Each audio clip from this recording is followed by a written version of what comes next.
গোটা রাজ্য জুড়ে এই সময়ের মধ্যে ত্রিপুরা রাজ্যের বিরোধী দল সিপিআইএম সম্মেলনের মঞ্চকে ব্যবহার করে রীতিমতো ঘুরে দাঁড়াচ্ছে।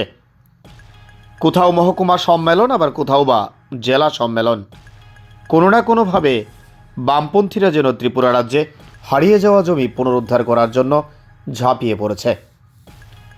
রাজ্যের বিভিন্ন প্রান্তরে প্রান্তরে শাসক দলের রক্তচক্ষুকে উপেক্ষা করে যেভাবে একটা বিরাট অংশের মানুষ লাল ঝান্ডাকে ঊর্ধ্বে তুলে ধরছেন, তা কিন্তু ত্রিপুরা রাজ্যের নতুন রাজনৈতিক সমীকরণের ইঙ্গিত বহন করছে বলে একাংশের অভিমত। 2018 সালে এই রাজ্যে ক্ষমতা থেকে দূরে সরে যাওয়ার পর ক্রমবর্ধমান রাজনৈতিক হিংসার জেরে বামেরা রীতিমতো গৃহবন্দী হয়ে থাকতে বাধ্য হয়। তবে এই সময়ের মধ্যে যেভাবে প্রতিনিয়ত নব উদ্যমে বামপন্থীদের পথে নামতে দেখা যাচ্ছে, তার নিরিখে অন্য ইঙ্গিত তৈরি হয়েছে রাজ্যের রাজনৈতিক মহলে। একই রকম ছবি আজ পরিলক্ষিত হয়েছে কৈলাসহরে। কৈলাসহরে পূর্ব নির্ধারিত সিদ্ধান্ত অনুযায়ী সিপিআইএম দলের 2 দিনের মহকুমা সম্মেলনের প্রথম দিনে রীতিমতো লাল ঝড় উঠেছে।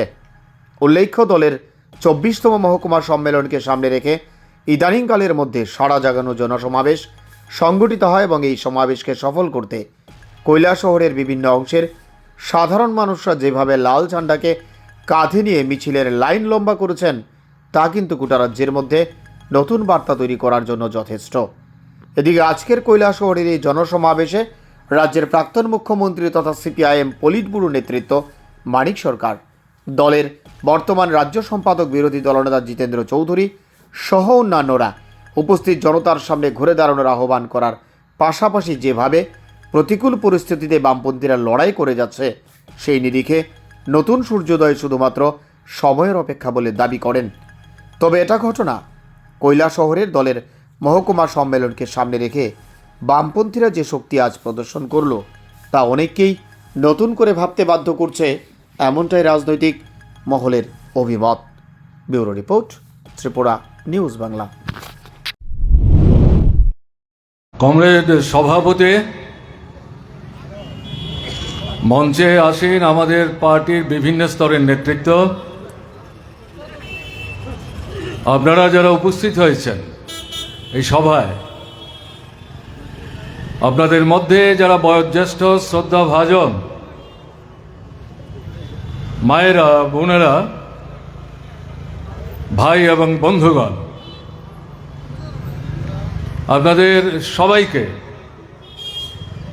আন্তরিকভাবে প্রীতি, শুভেচ্ছা এবং অভিনন্দন জানাচ্ছি। দীর্ঘ সময় ধরে আপনারা বক্তৃতা শুনছিলেন। দেশের এবং রাজ্যের সমস্ত বিষয়গুলি প্রায় বলার চেষ্টা হয়েছে। আমি বেশি সময় নিয়ে কথা বলতে চাইছি না। খুব অল্প সময়ে 2-4টি প্রাসঙ্গিক বিষয়ের প্রতি আপনাদের দৃষ্টি আমি আকর্ষণ করবার চেষ্টা করব।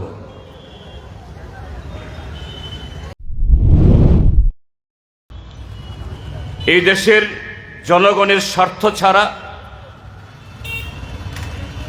তাদের দৈনন্দিন জীবনের, বিশেষ করে সংখ্যাগুরু অংশের যারা মানুষ,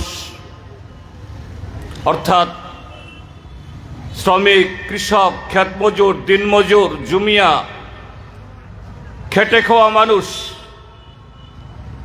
তাদের দৈনন্দিন জীবনের সমস্যা, দৈনন্দিন জীবনের নানা ঘাত প্রতিঘাতের মধ্য দিয়ে তাদের যে বেঁচে থাকার লড়াই, তার বাইরে ভারতের কমিউনিস্ট পার্টি, মার্ক্সবাদীর আর অন্য কোনো ইস্যু নেই।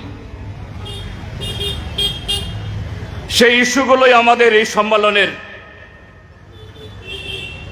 প্রতিনিধি সম্মেলনের আলোচনার বিষয়বস্তু। আগামী দিন জনগণের ইস্যুকে আমরা কিভাবে এগিয়ে নিয়ে যাব, তাদের দৈনন্দিন জীবনের সংকটকে আমরা কিভাবে আরো সহজতর করার জন্য সেইভাবে দেশের সরকারকে, রাজ্য সরকারকে তাদের নীতি পরিবর্তনের মধ্য দিয়ে বা কাজের মধ্য দিয়ে মানুষের পক্ষে আমরা টানতে পারব, এটাই আমাদের লড়াই। আমরা আমাদের এই 24তম শুধু কৈলাসহর মহকুমা সম্মেলন না, এটা আমাদের দেশেরও 24তম সম্মেলন, অর্থাৎ আগামী এপ্রিল মাসে আমরা সর্বভারতীয় স্তরে সারা দেশ থেকে আমাদের এই প্রক্রিয়া সম্পন্ন করে আমরা মিলিত হব তামিলনাড়ুর মাদুরাইয়ে।